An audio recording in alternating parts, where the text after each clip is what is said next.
ജനലക്ഷങ്ങളെ ദൈവാനുഭവത്തിൻ്റെ നെറുകയിലെത്തിച്ച പോട്ട ധ്യാനമന്ദിരത്തിൻ്റെ മുമ്പിലാണ് ഞാനിപ്പോൾ നിൽക്കുന്നത്. ഇന്ന് മാസത്തിലെ ആദ്യ വെള്ളിയാഴ്ചയാണ്, വർഷത്തിലെ ആദ്യ വെള്ളിയാഴ്ചയാണ്. ഏറെ സന്തോഷമുണ്ടെന്ന്, കാരണം 35ാമത് പോട്ട ദേശീയ ബൈബിൾ കൺവെൻഷൻ്റെ കാൽനാട്ടൽ കർമ്മം കഴിഞ്ഞ് നിൽക്കുന്ന സമയമാണിത്. കോട്ടയെന്ന പുണ്യഭൂമി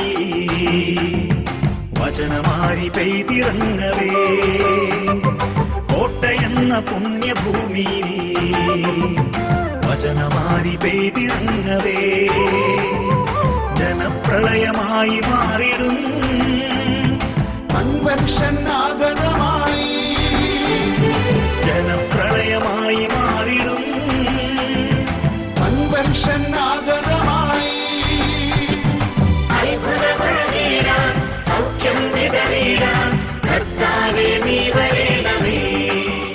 കഴിഞ്ഞ 3.5 പതിറ്റാണ്ടുകളായിട്ട് ജനലക്ഷങ്ങൾ വന്നിറങ്ങിപ്പോയൊരു സ്ഥലമാണ്. പരിശുദ്ധാത്മാവ് അനേകരെ തൊട്ടുണർത്തിയ, കാലത്തെ, ദേശത്തെ, വ്യക്തികളെ, കുടുംബങ്ങളെ അനുഗ്രഹിച്ച, അനേകം രോഗികൾ അത്ഭുതകരമായ സൗഖ്യത്തിലൂടെ കടന്നുപോയൊരിടം, വളരെയേറെ കുടുംബങ്ങൾക്ക് സന്തോഷവും സമാധാനവും പ്രദാനം ചെയ്ത ഒരു ശുശ്രൂഷ ഉയർന്നു വന്നൊരു സ്ഥലം. പ്രിയമുള്ളവരെ, ഈ 35ാമത്തെ പോട്ട ദേശീയ ബൈബിൾ കൺവെൻഷനിലേക്ക് പ്രവേശിക്കാൻ ഒരുങ്ങുകയാണ്. ഫെബ്രുവരി 14 മുതൽ 18 വരെയുള്ള ദിവസങ്ങളിൽ വലിയ നോമ്പ് പിടിച്ച് ആദ്യത്തെ ആഴ്ച നോമ്പിൻ്റെ അരൂപിയിൽ ദൈവവചനത്തിന് കാതോർത്തുകൊണ്ട് ദൈവാനുഗ്രഹം പ്രാപിക്കാനായിട്ട് നിങ്ങളെ ഏവരെയും ഏറ്റവും സ്നേഹത്തോടെ സ്വാഗതം ചെയ്യുകയാണ്. നിങ്ങളുടെ പ്രാർത്ഥനയിൽ പോട്ട ആശ്രമത്തെയും ആശ്രമത്തിലെ ശുശ്രൂഷകളെയും നന്ദിയോടെ ഓർക്കണം, പ്രാർത്ഥിക്കണമെന്ന് ഓർമ്മപ്പെടുത്തുക. പ്രിയമുള്ളവരെ, ആശ്രമത്തിലേക്ക് വരിക.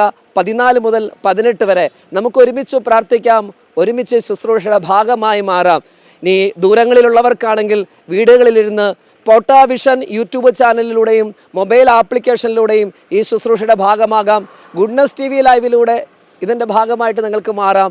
ഈ ശുശ്രൂഷകളെല്ലാം വീടുകളിലിരുന്നും വിദൂരങ്ങളിലിരുന്നും ഒക്കെ പങ്കെടുക്കാനായിട്ടുള്ള അവസരം ഒരുക്കി തരികയാണ്. നിങ്ങളുടെ പ്രാർത്ഥനയിൽ ഞങ്ങളെ കൂടെ ഓർക്കണം കേട്ടോ. ഈ 1 മാസക്കാലം കഴിയുമെങ്കിൽ ഒരു ജപമാല ഈ പോട്ട ദേശീയ ബൈബിൾ കൺവെൻഷൻ്റെ വിജയത്തിന് വേണ്ടിയിട്ട് പ്രാർത്ഥിക്കണമേ എന്ന് ഓർമ്മപ്പെടുത്തുന്നു, അപേക്ഷിക്കുന്നു. ദൈവം എല്ലാവരെയും അനുഗ്രഹിക്കട്ടെ.